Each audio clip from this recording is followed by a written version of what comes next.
All right, it is the 7th of June, 2024. That's right, we're just humming through 2024, getting ready to head to the elections in November and all along those lines. So there's a lot of things going on in the world, including the fact that apparently Biden apologized to Zelensky for the months-long congressional holdup to the weapons that Zelensky was needing for that war that is going on between Russia and Ukraine. So that was taking place in France, and definitely looks like Putin might be set to speak in that area as well. So definitely we've got a lot of conversations going on and a lot of controversies going on as well.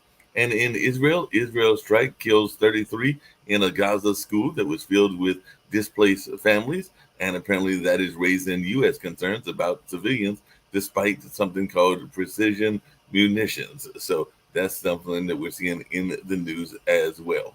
And apparently, British Prime Minister Rishi Sunak left the D-Day memorial earlier, and he apologized after there were some outages or outrage in that area. So outrage is the word I was looking for, but definitely people were wondering about his leaving earlier and all in that space. And a top commander in the north says that the IDF is ready for a war against Hezbollah. So it looks like Hezbollah and Israel might be getting ready to go to war as well. So definitely that is something that people will be paying attention to as well. On sad news, because we do know that yesterday was D-Day, a World War II veteran, Robert Persichetti, dies at 102 while traveling to France for his D-Day's 80th anniversary. So it looks like the last heroes of Normandy returned to France 80 years after that D-Day invasion. So there's still a few of those folks that are around, and unfortunately one of them passed away as he was heading toward that way. And an American Battle Monument Commission has honored 150 World War II veterans in Normandy for the 80th anniversary of D-Day. So that is something else that folks are paying attention to. And I know that definitely Steve Rao pays attention to what's going on in India. And apparently the Indian Prime Minister Modi has a coalition, and it is presenting its claim to form a new government. So definitely that's something that we're seeing. And the BJP wants to retain the big four, according to sources, and Naidu and Nitish may get 3 berths each. So it does look like there may be a coalition government in that area. And it looks like a record 13 million are to sit in the world's toughest college entrance exams. So it looks like that is an exam that takes place in China. So it looks like changes to the China's Gaokao exams are about politics and not fairness. So a record number of Chinese high schoolers are starting the all-important Gaokao exams. So it looks like 13 million Chinese youth will be trying to get their education, and Chinese provinces are using AI in a move to stop cheating in university entrance exams. So it's not just in the West, it's also in the East as well that you get some of these cheating ideas going on. And I guess they're going to try to use AI to stop that and all in that space. And in South Africa's ANC is leaning toward a unity government that evokes Mandela, but divisions are definitely there. So the South Africa ANC wants a national unity government. So they are proposing that, and we'll see how that goes and what happens in that regards.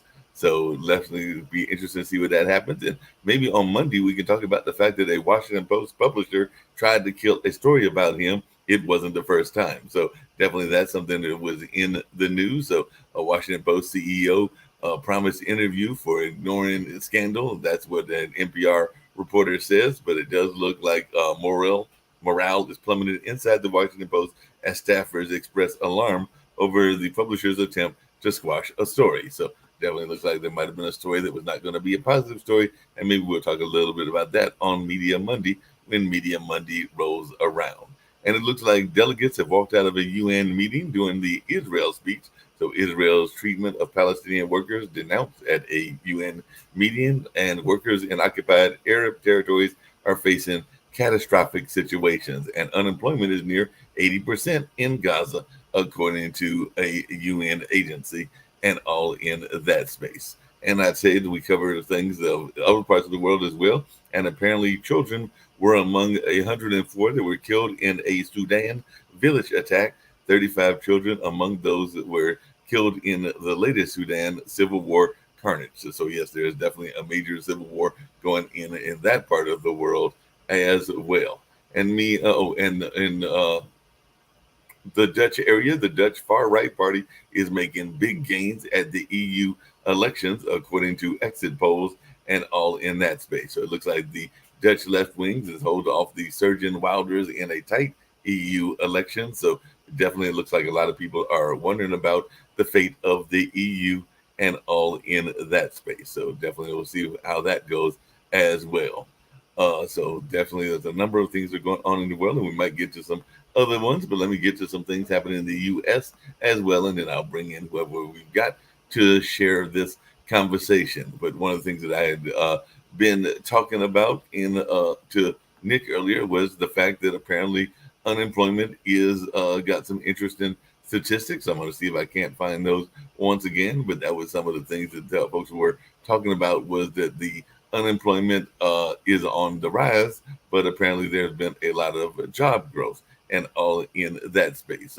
Let's see if I can't find that particular story. Once again, we'll get to some of the U.S. items, as I said, and all in those lines. But definitely, that was something that was very much interesting for those that are following these kind of things as to what is going on with unemployment. So it looks like the latest job report shows accelerating job growth despite the high interest rates. So the U.S. job growth has jumped by 272,000 in May, while unemployment unexpectedly took a rise. So that's the story that I was looking for. So it looks like we've got a lot of new jobs, but unfortunately, unemployment took a rise.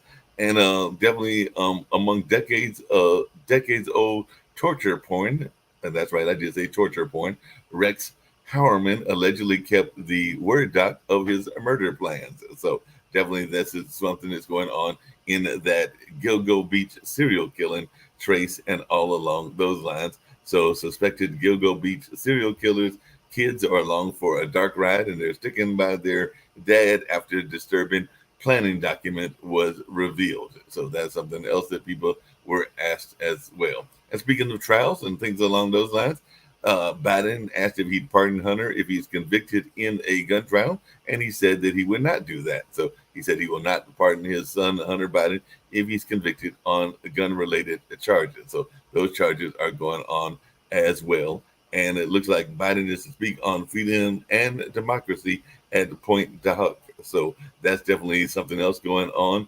And some people are saying, particularly those on Fox, that there is Biden's state of confusion. At least that's what they're claiming, and all along those lines. But we'll see if other people were seeing that same thing, because I know that Rick oftentimes talks about how much he seems to be in good spirit and seems to be very cognizant of what he's saying and all in that space. So it'll be also interesting to see who Trump picks for his running mate. Apparently, a couple of candidates that were in the running are no longer in the running because of either their toxic relationship in the case of Nikki Haley, or in the case of Kristi Noem. That whole dog controversy may have cost her, because at the last list that I saw, she wasn't on the list. There were others like Doug Burgum and definitely Elisa, and I'm trying to think of her last name and everything, and definitely Ben Carson and a number of others. But those two ladies were not on the list. So definitely we'll see how that goes. And apparently there were some people that were dealing with heat exhaustion because they were fans of Trump and everything, and they were at a big rally for him in Phoenix, and 11 people were taken to the hospital due to heat exhaustion ahead of the Phoenix Trump rally. So definitely it looks like some folks wanted to weather the heat to see their favorite person, former President Trump, and all in that space. And in New York, there's a floated payroll tax hike that was rejected by lawmakers. So New Yorker lawmakers are considering a $1 billion IOU after Governor Hochul's congested pricing flip flop. So it looks like they're trying to find some money there in New York and a whole lot of money in that space. And Israel's Benjamin Netanyahu is set to address the U.S. Congress on July 24th. So definitely he'll be here to make his plea for what's going on. And that will be taking place next month in July, toward the latter part of July, and all in that space. So, like I said, we're going to bring in some other folks and see what they've got to say about a number of these news stories that I brought up and all along those lines. But definitely there's a lot of things going on. But I've got Rick Rosner with me, and I've also got Kim Calhoun and Nick Palveda. But Rick, how are you doing? How are things going there in California? I see that Kim's here with us as well, and maybe she'll join the conversation. But how are things going in your neck of the woods? And are you following this Hunter Biden trial? And what other things are going in your world? I mean, a little bit. I mean, I'm okay with him being found guilty. I mean, he apparently, well, we'll see, because like the one issue is whether he knew he was a drug addict. But based on the various testimony and and his texts, he knew he was using a ton of drugs. So I'm okay with him being found guilty if the evidence supports it, which it looks like it does. But I'm kind of not okay with him being sent to prison for any length of time, because this is not, according to what I've read, this is not a charge that sends people to prison. It sends people to rehab. It's leverage to say, look, if you don't go to rehab, we will put you in prison, but we're going to suspend that sentence. And the deal is that he's been clean for years now. So like, that wasn't the point of this. So we'll see. If the Trumpy judge sends him to prison for 4 years, that's BS. We'll see how that all plays out and everything. Speaking of that, there is another trial that was very much in the news, and apparently, and I'd love to hear Nick's thoughts about this, because I know that he's into the pensions and pension funds. But Alex Jones, the InfoWars host, has agreed to sell off his assets as he admits he has to pay the Sandy Hook's family. So he's going to liquidate his assets in order to meet the 1.5 billion Sandy Hook's judgment and everything. So how does this work? Is it an effective way? And how long does it take you to liquidate your assets? I've never had to liquidate any and everything in that space, but apparently he's going to liquidate his various assets, and he was involved in the computer space and with that whole company that he had. So now he's going to, I guess, liquidate them in order to pay those Sandy Hook families and everything. But how long does it take to liquidate stuff? Wow, it depends on what asset it is. But the good news for the plaintiffs, they actually have assets they can actually take, because we've seen what happens. A lot of people, they'll file bankruptcy to shield their assets from creditors. But even if they did, then the judgment trustee has the right to take some of the assets. When I look at the Hunter Biden case, it's too little, too late, and too much of a waste of time. It's a technicality. He hit the wrong box, maybe, and maybe he didn't. And for that to be a crime is a crime in of itself. It just really is over regulations of people in the United States of America to do stuff like that and then turn around, criminalize it. I mean, why are we doing this? Why are we spending time with this? Why is it even newsworthy? This is so late in the game. It should be dismissed. I mean, we should be dismissed. But you talk about that, and one of the things that you and Kim and even Rick talk about, and others on the network, is the immigration policy. And apparently, the new immigration policy is already causing Biden legal headaches, because they're saying that Biden's shut the border to asylum seekers, and the question is whether the order can be enforced. I know in the past, Kim has talked about using IRS agents, and I have jokingly said maybe we can use repo agents as well in order to effectively maintain these rules that are out there and everything. But it looks like the Biden asylum halt is leaving migrants unsure and rattled. And there's definitely some people that are wondering, how do you even enforce You know, the new policies? if it's illegal immigrants, then certainly you can do that. In other words, people that cross the border without going through the proper border channels, okay, they're now illegal immigrants. So you can pick their butts up. I don't care if they want asylum. I don't care if they want blue diamonds. I don't care what they want. They're illegal immigrants. So you pick their butts up and you send them back to Mexico. And it's not catch and release. It's catch and send them back. If they're legal immigrants, now that's a different story. That's where you probably have to go through the processing part. But our border policy in and of itself is horrible. Like I said, if you want to make an effective border policy, do like other countries do. You charge them to show up. And if they can't, then you send them back, because the thing is, we have an entry fee here. If you go to Disney World and you say, well, I need to go to Disney World, but I'm broke, let me in anyway. Guess what they'll do? They'll bring the security guards and they'll send your butt back. Okay, if this is Disney, if we're the Disney World to the world, then they need to go back, raise the money, however they're going to raise it. And then once they pay the $10,000, then they can be admitted and we can clear them and do the background checks, et cetera. If they don't have 10,000, we really don't need them. They can go back to their own countries until they figure it out. Yeah, right. I think Trump did the same thing with an executive order, and it was eventually thrown out by the courts. So, well, it might be, but remember, the thing is, the court system. You go to a different court, you can get a different. No, I mean, but the policy, the entire policy was. Yeah, I know, but here's the problem with the court system. The court system in the United States, we have, what is it, about 11 that I know of judicial circuits. And attorneys form shop all the time. They generally know they'll get a conservative judge in the 5th and the 11th and a liberal judge in the 7th and the 9th. So the courts, you can have different judges. Notice when they render things, they render their, quote, opinion. And their opinions can differ from court to court. And then to solidify all the opinions, what they call conflicts in the circuits, you end up in the Supreme Court, which all takes a lot of time. So even though one court may say yay, the other may say nay, and they don't even start. They start at the federal district court level. So they're not even at the appellate court level. So all that's going to take time. In the meantime, if Biden wants to, he can shut off the spigot. And I think that's what he's going to do. He's going to shut off the spigot. And we've got to change our policy. We have to do like other countries do. You want to come in, you pay to play. If you can't pay to play, then you need to stay out until you figure it out.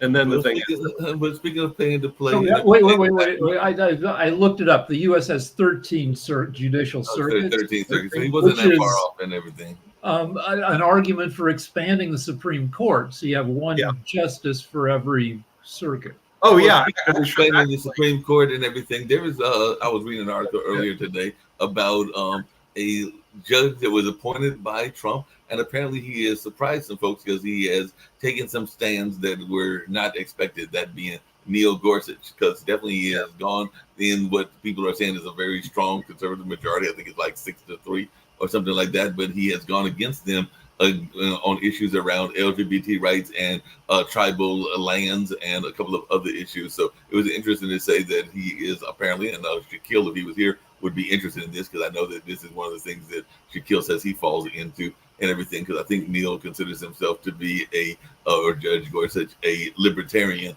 and all in that space. So he has gone against his fellow conservatives, at least on a few issues. And that's one of the nice surprises in the history of the Supreme Court, when a judge appointed by Republicans turns out to be more liberal than expected. So for every judge that kind of gets corrupt, like Alito and Thomas, you could argue there's a new article out saying that Clarence Thomas took $4 million in goods and services that he didn't declare from his friend, Harlan Crow and other, conservative people with business before the court.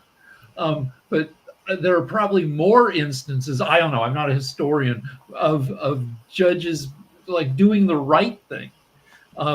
Gorsuch, just a little history, comes from a long line of people who've pissed off liberals. Right.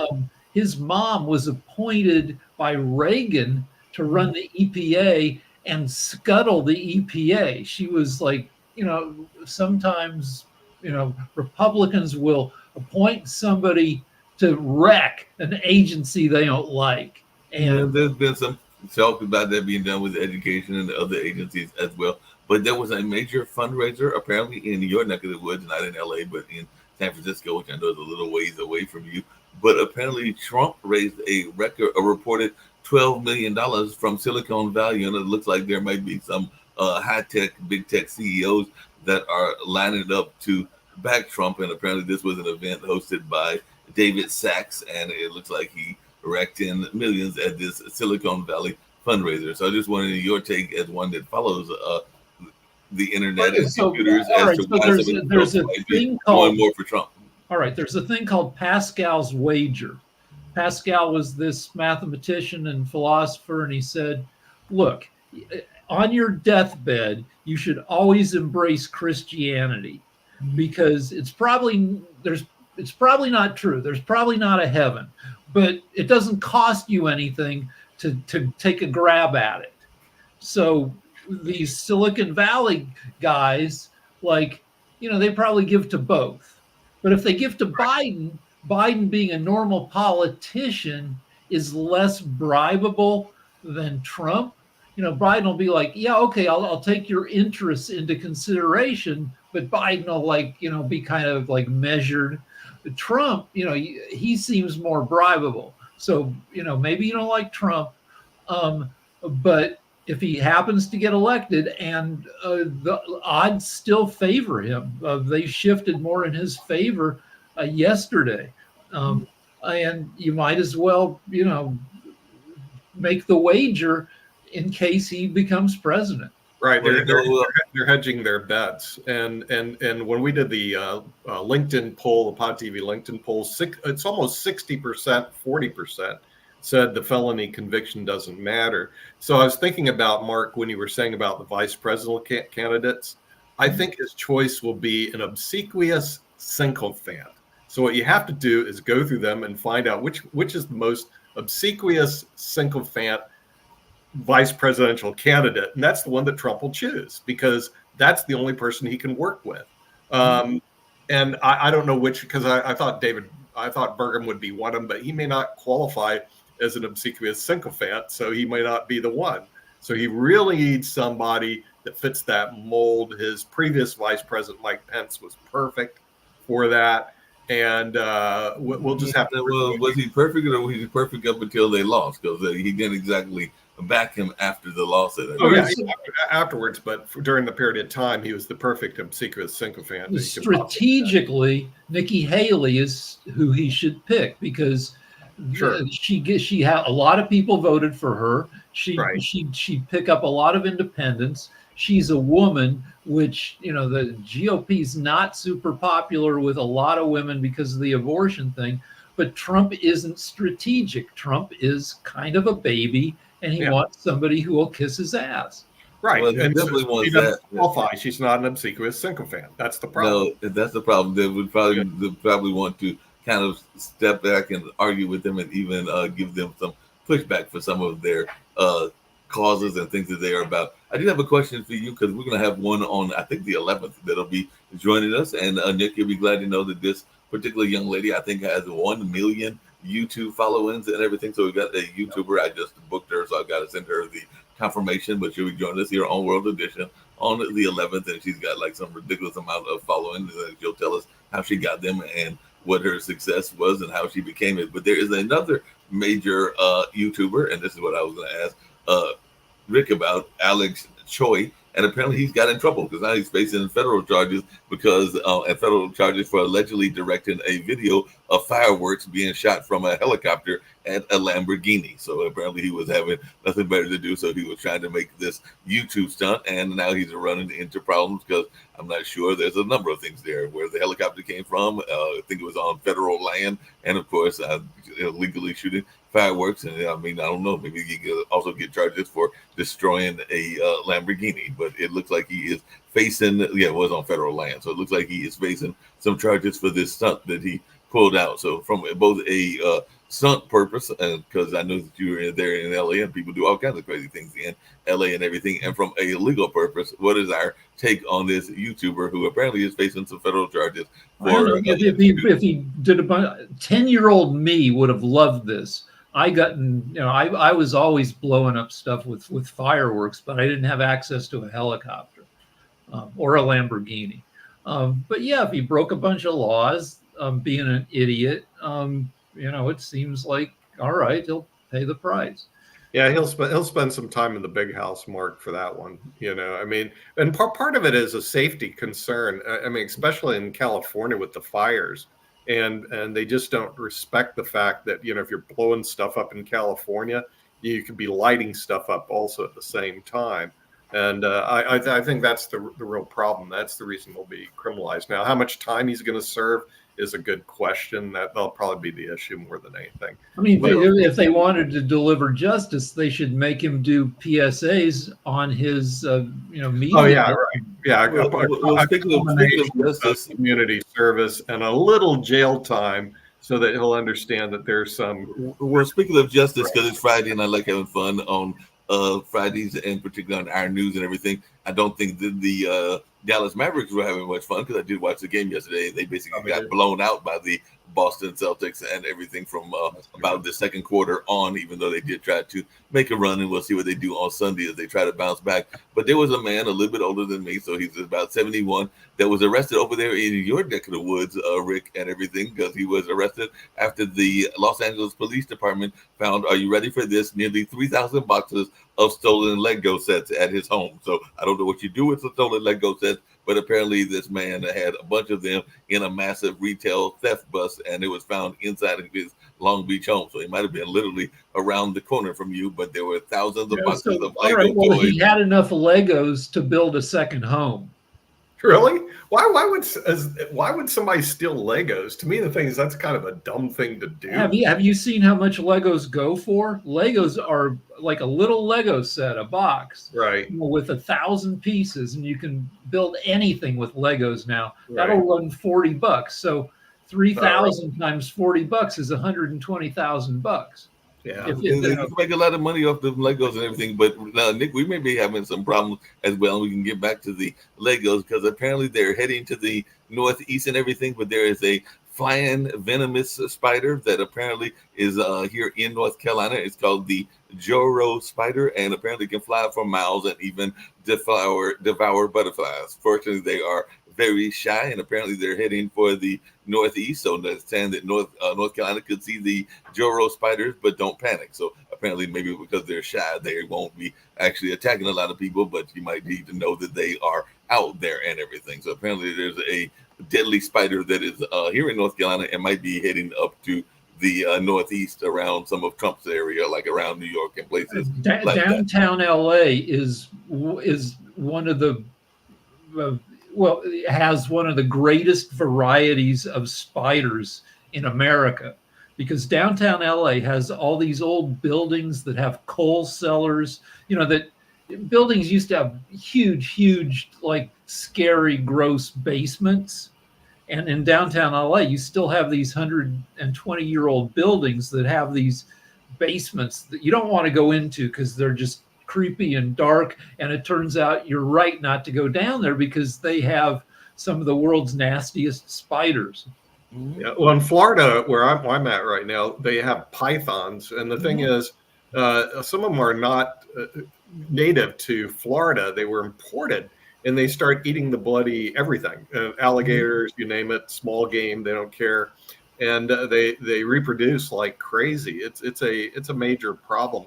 So they're beset. But one of the biggest problems I'm having right now, being in sunny Florida, in the middle of the morning, it's like 85 degrees going up. I mean, the thing is, when you get out and I go, well, I'll go for a walk. Well, it's like 94 degrees. It is unbelievably hot. Now, with that, we had that heat wave on, baby. All the snowbirds left this place. They know it's unbearably hot, Mark. I know. And we had some heat wave here. We had a little rain yesterday, so it's supposedly cooled it down, and it's supposed to be cooling it down for a couple of days. It looks like we had a OJ type moment and everything there in New York. And it was a young woman, not a man like it was with OJ, because apparently a Spotsylvania woman accused of killing her three roommates was arrested in New York after police chase reaching 100 miles per hour. So apparently they were going all through New York, and this is a Virginia triple homicide suspect arrested after police chase ended in Steuben County. So apparently she was caught after this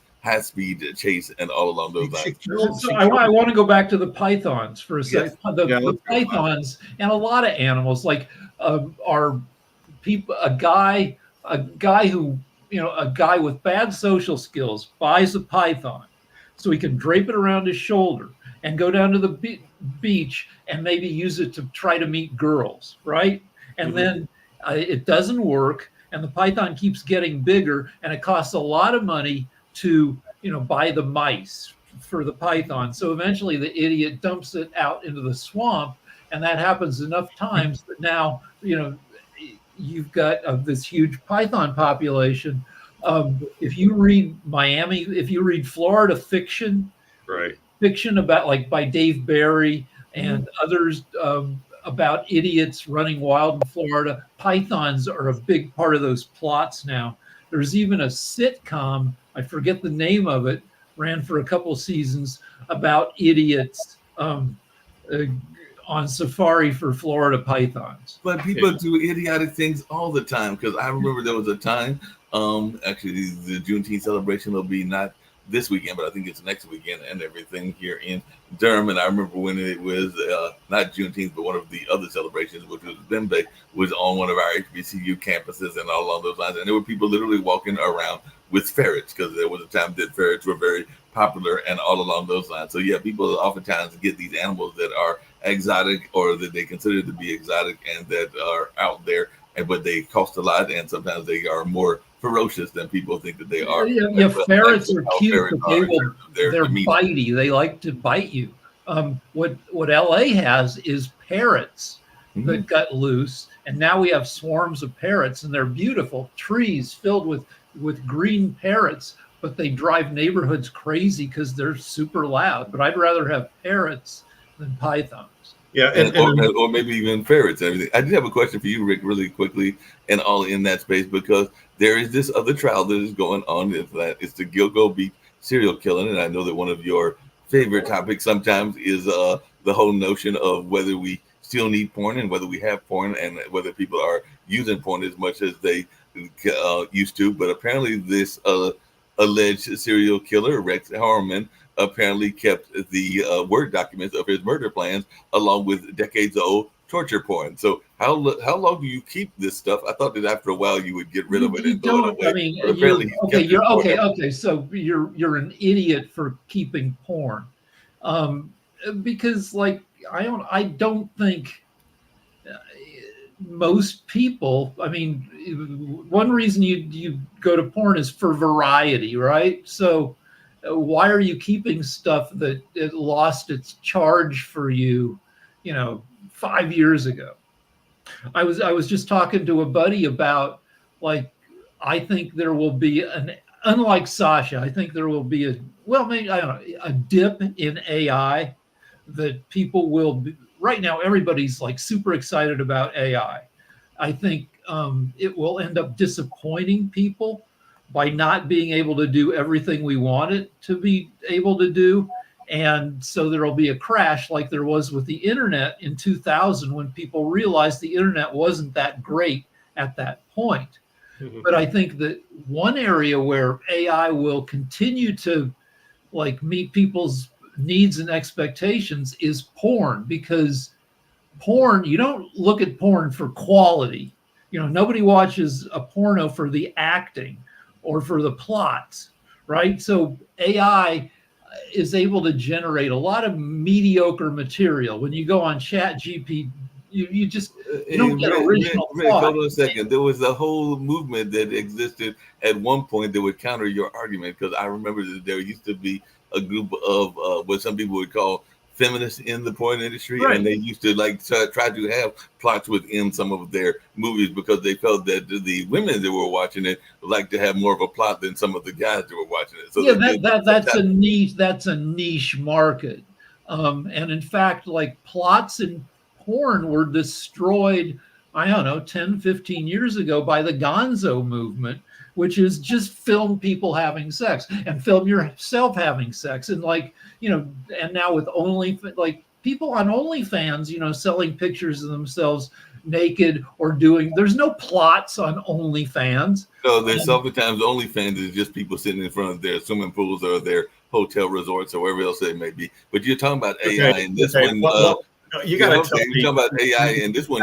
Nick might be interested in as well because I know one of your favorite places is China, and China apparently is using AI to stop cheating because apparently there's a record 13 million people that are going to sit in the world's toughest college entrance exam. So that's what the Chinese say. I didn't say that, but the Chinese call the gay cow exam one of the toughest exams. So they're going to use AI in order to stop cheating. Yeah, I don't know how you cheat on those exams, but I have a question. What is OnlyFans? Remember, I didn't grow up in this. OnlyFans is like the Etsy for being naked. You go on Etsy. All right. Look, on Etsy, you make art. What is it? On Etsy, you make art. And then you go and you say, "Look at the stuff I made." You can buy it. So Etsy's for artisans. OnlyFans is for porn artisans. Oh. If you're a young woman, well, I mean, so is it a website or what is it? Is it a website? It's a social media site. They're both social media sites. Etsy and OnlyFans and so it's not really DeviantArt. These are all social media sites. It's not really people that are fans. It's naked pictures, right? Is that what you're saying? Well, yeah, it's for. I guess the deal is if you're fans of this one lady, say, who's somehow worked out and dieted and used internet filters to look like she has an 18-inch waist and 46-inch boobs and a 42-inch butt and lips that are inflated. Then if you're her fan, you subscribe to her. Yeah, there's a subscription-based website. And it's OnlyFans. OnlyFans. That's what it's OnlyFans, and people will make tons of money off of it. Sometimes they're sitting there playing nothing but video games, as Rick was saying. Sometimes they're sitting. I remember one where they were literally walking around their swimming pool in their complex. That was out in the West Coast. Okay, I got it. So it's a website for basically meaningless material. But at least it's a website. See, my problem with the computer age, I was getting my MBA from South Florida, going on to law school, and they brought these things in that look like TV sets. And I said, "What's that?" "It's a monitor." I said, "Whoa." I said, "What happened to the punch cards?" "Well, we don't use punch cards anymore." "You only have to take punch cards to the computer center?" "No." And I thought, okay, I missed the computer age because no, but in that same regards, Nick, I don't do the 80s when I was at Marquette, and even definitely in the 70s before I got to Marquette, there was entire rooms that were made up of the computer. Whereas now we have these laptops and everything. But no, if you wanted to get the computer, you needed to go to this big room that had all of the bells and whistles and the little lights that were switching and everything. But that's when computers were much bigger, and if you want to see those versions now, you can go watch TV shows about it. Yeah, when I was in college, that was long enough ago that there were like 2 printers on campus. Right. If you wanted to print something out, you'd take your big old floppy disk to the print center. Right. Well, when it comes to cheating, see, here's another problem. I'm not a subject matter expert on cheating on anything, because when I was like 21 years old, I was like I said, I was number 10 in the country playing chess when I was in high school. And so I always considered myself the smartest person in the room because I could beat everybody in the United States except 10 people. And then, so I never cheated. It was like, why would I want to look at somebody else's paper because mine's probably better or do it. So I'm not really good at that stuff. So my question is, how do you cheat on standardized tests? All right. So here's how you cheat on the SAT. How do you do it? You take it in either California or Hawaii because it starts at like 8 a.m. every place. Right. So you hire somebody in New York to get it starts taking the test at 8 a.m. when it's still only 5 a.m. in Los Angeles or 3 a.m. in Hawaii. And that person maybe smuggles a copy of the test out or I mean, this is stuff that has happened. Really? Wow. This person takes somebody who's good at taking the test, Right. takes the test, figures out the answers, and then with enough time to get the answers to you, because LA is 3 hours behind New York, gets you the answers. Oh, really? Okay, so it's kind of like a sophisticated crime syndicate. See, I remember Right. There's also just hiring people to take the test for you. You can hire people to take the test for you. You can definitely, some of these tests are not as airtight in terms of their security as they probably should be. And I've worked with some of the testing companies, so I know that for a fact and everything. There are even entire groups out there that can find you copies of some of the test questions that can get you some prep beforehand and everything. So definitely there are ways to do various. Well, yeah, you could bribe a teacher, like Right. the schools get the tests, a few days beforehand.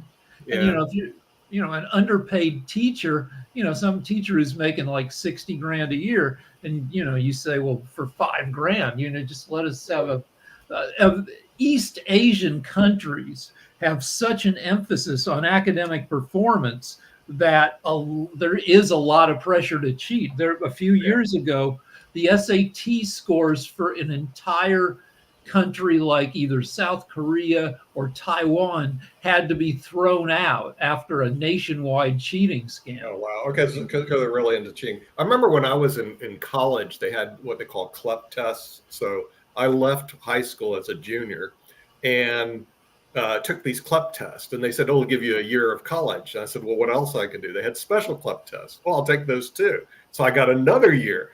So I left as a junior in high school, and I became a junior in college, just like that thing. And I thought it was pretty good. I said, well, can I take more? Because I didn't want to go to class because I couldn't stand doing it if I could just pass these. There's still programs like that. Me too. I did the same thing. You set the record and you can't do anymore, and the record still stands. And I'm going, okay, great. But at least I didn't have to go to school, which I thought was pretty good. No, I'm a terrible student. I can't sit in class. I'll fall asleep.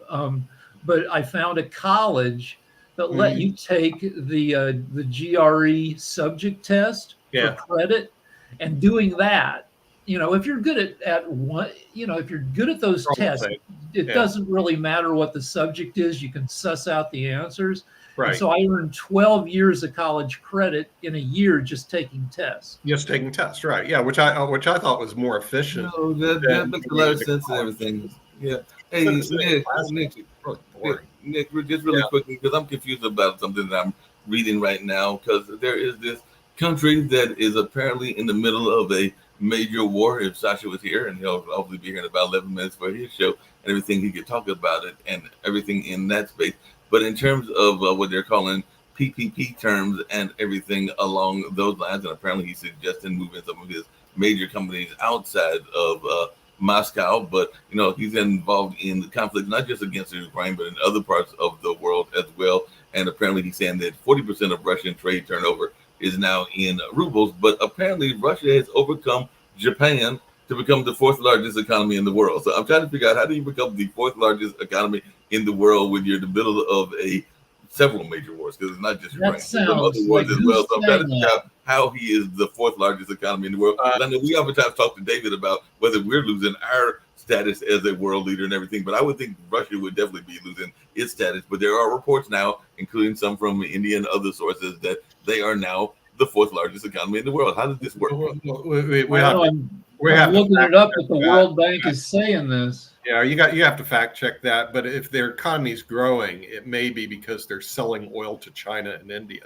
Now, whether they're growing in terms of individual or they're growing in terms of overall GDP, fact check it. Because one thing about the internet, they said this the internet lies all the time. There was somebody who's a famous chess player, Sunowar Montre, who's the father of Haruka Nakaruma, who's like the #1 blitz player in the world, sometimes, depending on his rating. And they said he died. And I fell out of my chair. Some other people are going, I'm so sorry, Sunil died. So I had to go fact check it. He didn't die. He's alive. So what happens on the internet today is people will post things. They're just bloody lies. And you just have to go back and look at it. So that's the reason we have Rick Rosner.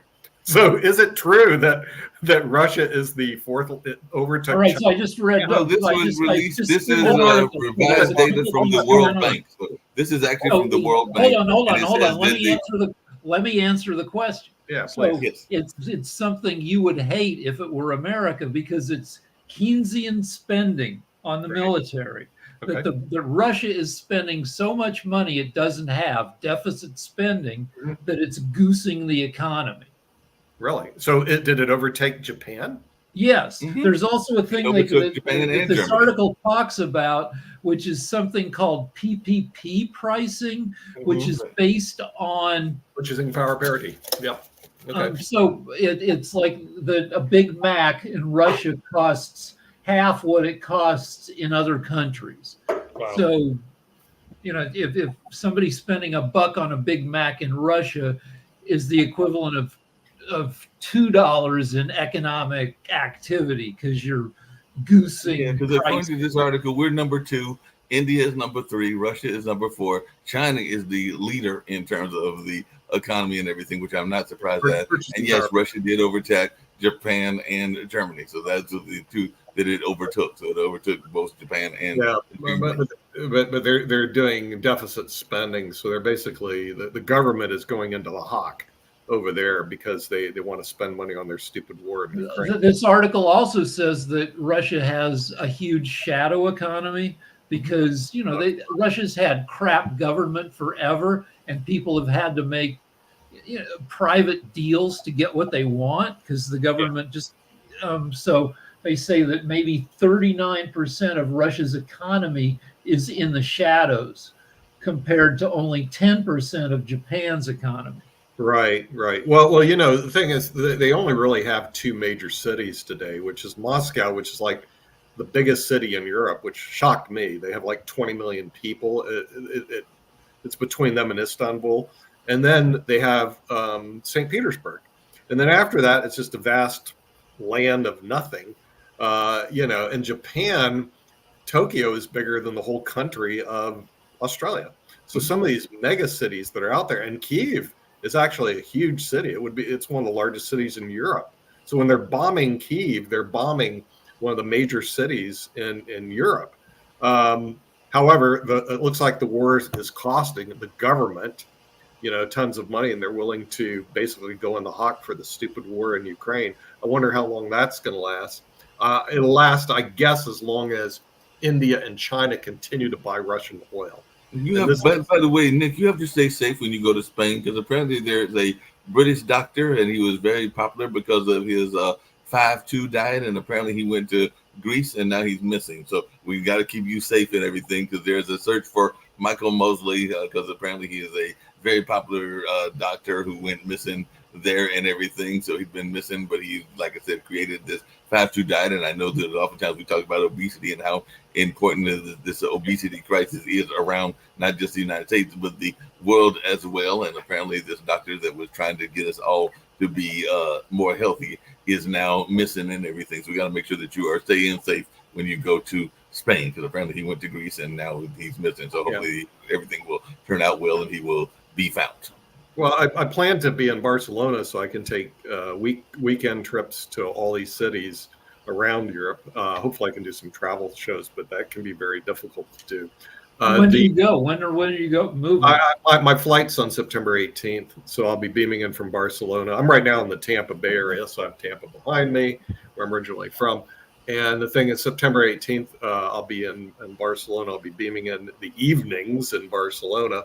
But I plan on going into all the other crazy cities of Europe when I'm over there. Seattle is doing so. I'm sorry. Seattle's doing something that's all crazy again and everything, because apparently there are hundreds of asylum seekers that are camped out near Seattle, but apparently there's a vacant Econo Lodge right next to them. So why does the fine folks in Seattle put these homeless people in the Econo Lodge if it's vacant? So I'm trying to figure this out, because I'm going like, apparently they're saying that they are allowed to camp out and stay there in the because there's a plea for emergency housing at the city council. And I'm going like, well, there's a vacant Econo Lodge, so it sounds to me that's the solution. But the problem is somebody's got to pay for it. It's like there's a hotel I used to stay up in New York called the Roosevelt, which is near the Grand Central Station, and now it's all occupied by illegal immigrants or people who have just taken asylum or pretend to be asylum in the United States.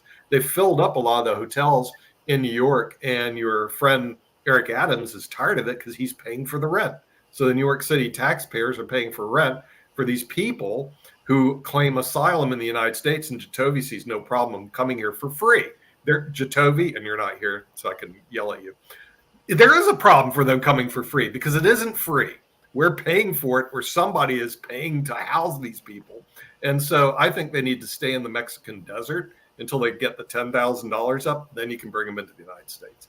And I'll keep. But if the building is empty, because there are empty buildings here. There's empty college buildings and everything that are here. If they are empty and it is not being used, then why couldn't you just use the one that's right there? Oh, they can. All they have to do is pay for it, Mark. You know, now if they can't pay for it, like I said, my thinking is you pick them up, find out what country they went to, and they get a free ride back. You can't beat it until they raise the $10,000 necessary to come in the United States of America.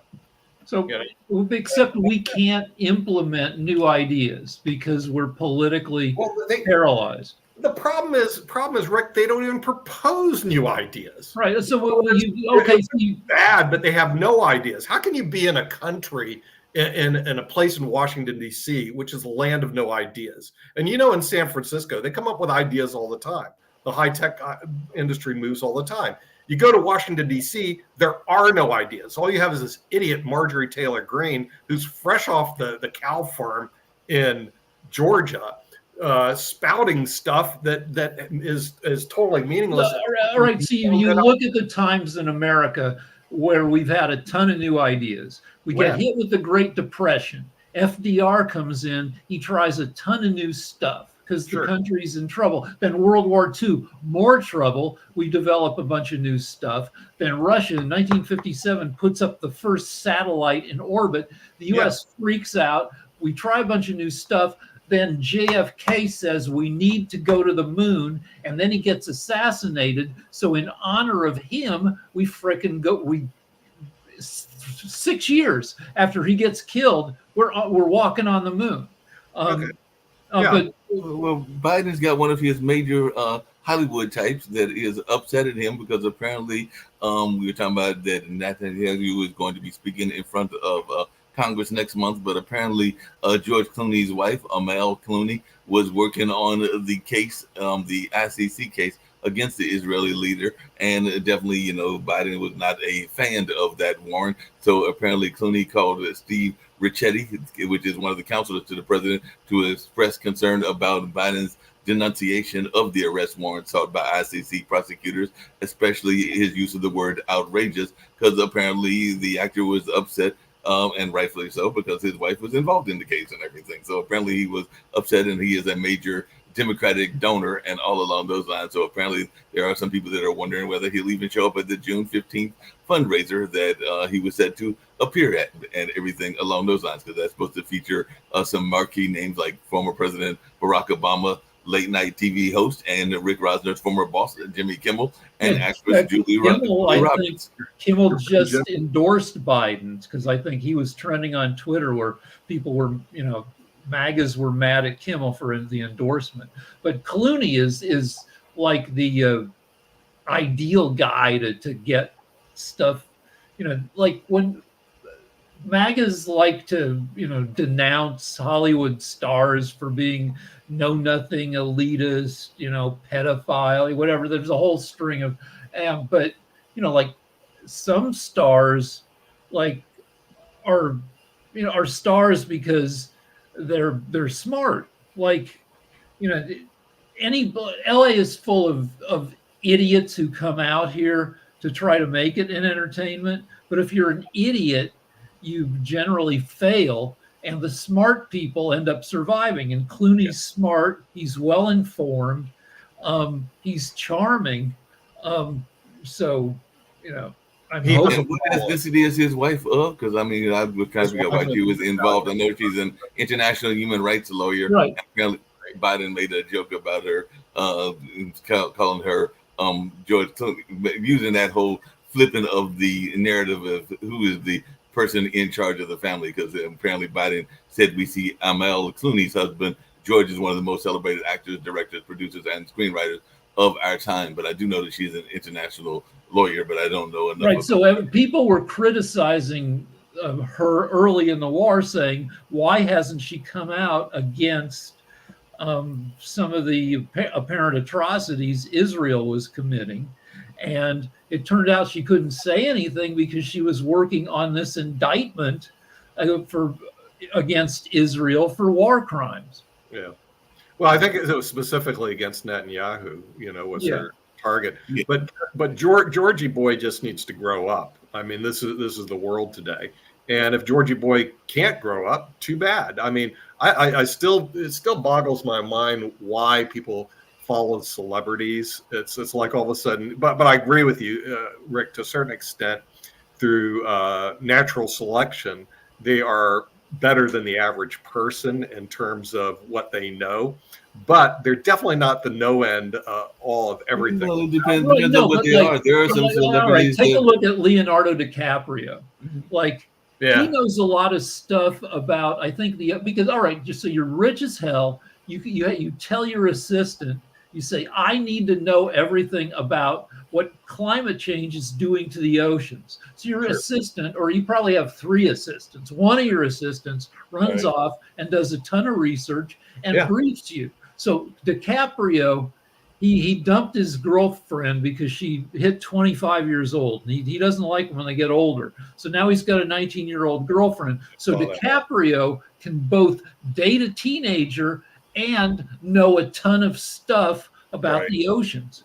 No, but even Tom Hanks, because Tom Hanks was on a recent interview talking about Saving Private Ryan and some of the things that he learned during that time, and he even talked about his state of what he thought the world would be like with a Trump presidency if Trump was elected. And Tom Hanks apparently is and he will use this term himself, a lay historian. So he loves to read about history, and that's one of his interests. And he does a good job of studying history, partially because it's part of the roles of some of the films, but also because it's a interest of his. And I know that when they were living, Ossie Davis and Ruby Dee were very much involved in the civil rights struggle and were very much engaged in those conversations and everything. So there are folks that have been engaged in a number of issues that come from the world of arts. I mean, shucks, even some of, I want to say Josephine Baker, when she was living, was engaged in some political conversations before she moved to Paris and all along those lines. So there have been a number of people that have been engaged in the world of politics and the world of social justice that came out of the world of entertainment and all in that space. So I'm not going to dismiss them. Josephine Baker, I think, did some spy work during World War II. I mean, because she met everybody.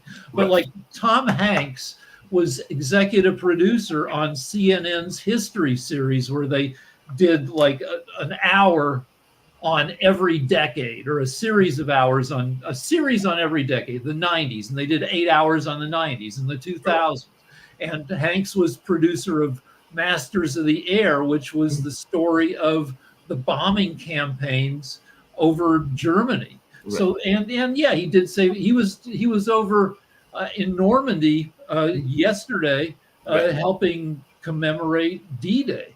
And that's where the interview I saw was him talking about the commemoration, as well as how it was his own reflections on being there and trying to recreate that historical moment.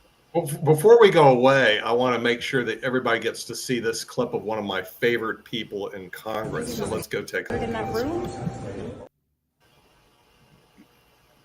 You had the clip and then it disappeared. Try it again. Really? We'll try it again. Yeah, I was going to say, assuming technology works. In that room?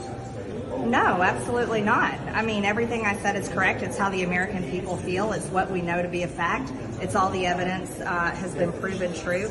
We have Jamie Raskin in there accusing us of worshiping Trump, worshiping as a convicted felon. Well, yeah, so is George Floyd. And everybody, and you all too, the media worship George Floyd. Democrats worship George Floyd. There were riots burning down the fucking country over George Floyd. And Raskin is in there saying we worship him. Excuse me, let me correct you, and this is really important. I don't worship, I worship God. God. And Jesus is my savior. I don't worship President Trump. And I'm really sick and tired of the bullshit annex I have to deal with constantly from the Democrats. So that's what we just went through in there. And then they're sitting there. Your favorite person? She wants to go. Isn't she wonderful? You know, isn't she just strikes at your heart? Can't you just wait to hang out with her? Well, apparently her first husband said no and divorced her. Now she has another boyfriend, but I'm not sure how long that's going to last.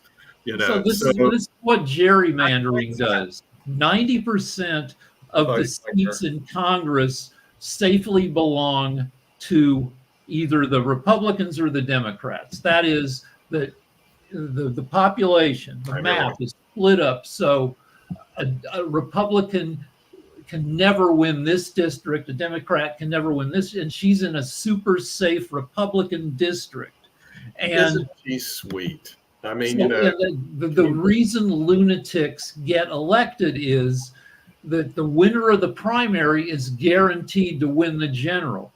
But the people